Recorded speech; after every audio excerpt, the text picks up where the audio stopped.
नाज़रीन कराम, आज हम इस्लामी तारीख़ की एक ऐसी अजीम, फ़ैसला कुन और ईमान अफरोज़ जंग का तस्करा करने जा रहे हैं जिसने ना सिर्फ मशरिक़ वस्ता का नक्शा बदल दिया बल्कि दुनिया को ये पैगाम दिया कि ईमान, सब्र और कुर्बानी के सामने बड़ी से बड़ी सल्तनत भी टिक नहीं सकती।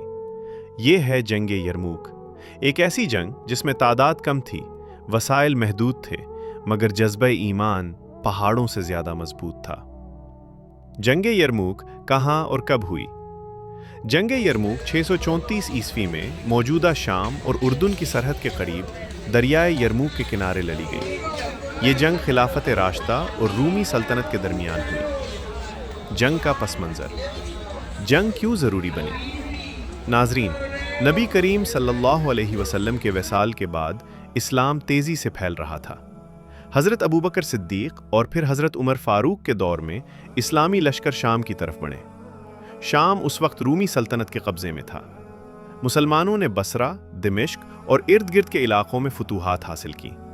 ये बात रूमी बादशाह हरकल के लिए नाकाबिले बर्दाश्त थी। उसने फ़ैसला किया कि अगर मुसलमानों को अभी ना रोका गया तो रूम हमेशा के लिए हाथ से निकल जाएगा।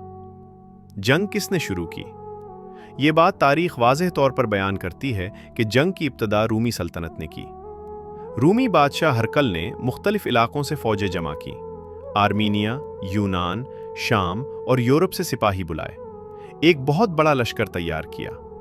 दोनों अफ़वाज की तादाद, रूमी फ़ौज तादाद तकरीबन 2 से 3 लाख सिपाही, मुकम्मल असलहा, घड़सवार, प्यादा, ज़र्रापोश फ़ौज, जंगी तजर्बा रखने वाली फ़ौज।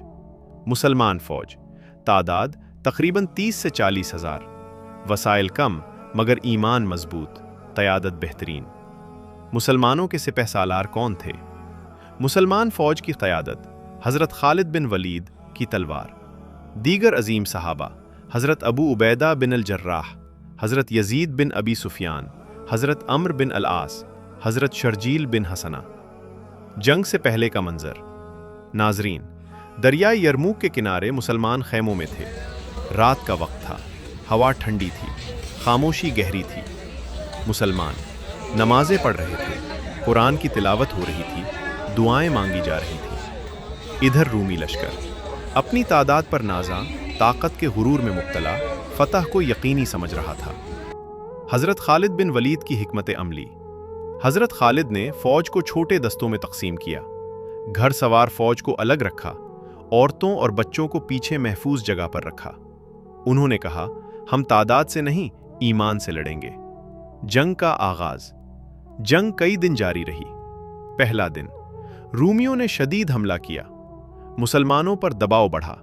बाज़ औक़ात सफ़े पीछे हटी, लेकिन मुसलमान ख़वातीन पीछे से आवाज़ देती, ए अल्लाह के मुजाहिदों, पीठ ना दिखाओ। ये आवाज़ें सिपाहियों में नई जान डाल देती। जंग के दौरान के मनाजिर। नाज़रीन, मैदान यरमूक में तलवारें चमक रही थीं, घोड़े हुनहुना रहे थे, गिरदो गुबार के बादल थे, तकबीर की सदाएं गूंज रही थीं, अल्लाहु अकबर, अल्लाहु अकबर। रूमी फ़ौज हैरान थी, ये कौन लोग हैं जो मरने से नहीं डरते? हज़रत खालिद का फ़ैसला कुन हमला। एक मौके पर हज़रत खालिद बिन वलीद ने अपनी घड़सवार फ़ौज को इकट्ठा किया। अचानक रूमी फ़ौज के पहलू पर ज़बरदस्त हमला किया। ये ऐसा हमला था कि रूमी सफ़े टूट गई, सिपाही भागने लगे, नज़्म बिखर गया। दरियाए यरमूक का अंजाम। रूमी फ़ौज पीछे हटते हटते दरियाए यरमूक तक पहुंच गई।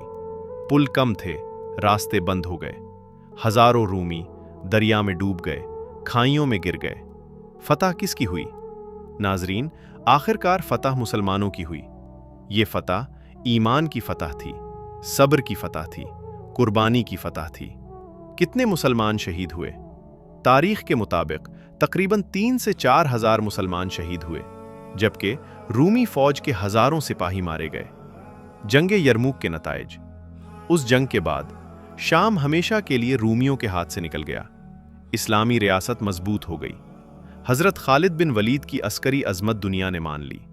हज़रत उमर का रद्द अमल। जब मदीने